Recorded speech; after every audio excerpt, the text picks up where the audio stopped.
જય જિનેન્દ્ર, હું અમીષા અને આજે હું આપ સૌ માટે લાવી છું સ્નેકી આઈડિયાઝ. આજે આપણે અહીંયા બનાવી રહ્યા છીએ ચીઝ બસ રોટી પિઝા. બિકોઝ પિઝાનું નામ આવે એટલે સૌ કોઈના મોઢામાં પાણી આવી જાય છે. પિઝા બચ્ચાઓને તો ભાવે છે, પણ સાથે સાથે મોટાને પણ આજકાલ એટલા જ ભાવે છે. તો ચાલો આજે આપણે એની તૈયારી કરી લઈએ. પિઝા માટે જે આપણે બેઝ યુઝ કર્યા છે એ સિમ્પલ રોટલીનો યુઝ કર્યા છે. અહીંયા આપણે ઘઉંની રોટલીનો લોટ બાંધી લીધો છે.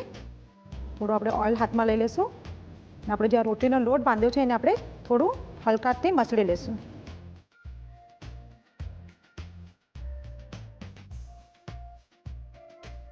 આપણે પહેલાં રોટલી વણી લઈશું.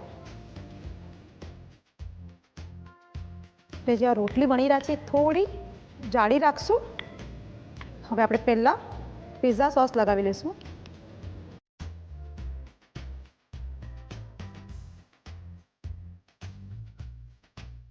દેન હવે હાફ પોર્શનમાં આપણે પહેલાં મોઝરેલા ચીઝ લગાવશું. પ્રોસેસ ચીઝ, બિકોઝ આપણે જે પિઝા બનાવી રહ્યા છીએ ચીઝ બર્સ બનાવી રહ્યા છે. કેપ્સિકમ, ત્રણેય કલરના કેપ્સિકમ મૂકી રહ્યા છે. સો પહેલાં આપણે ગ્રીન મૂકી ચૂક્યા છે. યલો, રેડ કેપ્સિકમ એડ કરશું. આપણે એની પર ફ્રેશ એલેપેનો પણ મૂકી રહ્યા છે આ રીતે. અગેન એની પર આપણે પાછું ચીઝ આ રીતે મૂકશું. પ્રોસેસ ચીઝ, એની પર આપણે ડ્રાય ઓરેગેનો સ્પ્રિંકલ કરશું. થોડું ચીલી ફ્લેક્સ. હવે આપણે આને આ રીતે ફોલ્ડ કરી દઈશું. આ રીતે આપણે એને પ્રેસ કરીને અંદરથી બંધ કરી દઈશું. આ રીતે આપણે એને ફોકથી થોડી ડિઝાઇન આપી દઈશું.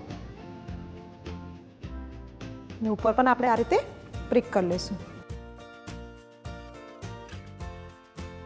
હવે આપણું આ રોટી પિઝા તૈયાર તો થઈ ગયું છે. તમે ચાહો તો આને ઓવનમાં 200 ડિગ્રી પર 15 થી 20 મિનિટ માટે બેક કરી શકો છો, યા તો તમે એને તવા પર ફ્રાય કરી શકો છો. સો આપણે આ તવા પર કરી રહ્યા છીએ. સો આપણે ગેસ ચાલુ કરશું. સો આપણો તવો અહીંયા ગરમ થઈ ગયો છે. સો આપણું જે આ ચીઝ બસ રોટી પિઝા છે એને આપણે સેલો ફ્રાય કરી રહ્યા છીએ. સો આપણે થોડું ઓઇલ ગ્રીસ કરી દઈશું.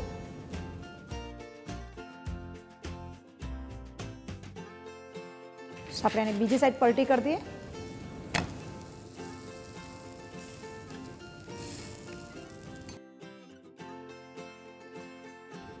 સો આપણી આ ચીઝ બસ રોટી પિઝા તૈયાર થઈ ગયું છે. અને વચ્ચેથી આ રીતે કટ કરી લઈશું.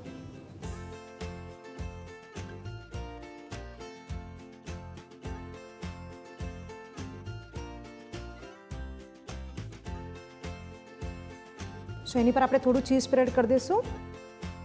ચીઝ બસ રોટી પિઝા તૈયાર થઈ ગયા છે. ખૂબ જ સિમ્પલ અને ઇઝી છે. સો જલ્દીથી આ રેસીપી ટ્રાય કરો. આપ સૌને અગર અમારી રેસીપી ગમે છે તો એને લાઇક, શેર એન્ડ સબસ્ક્રાઈબ કરો.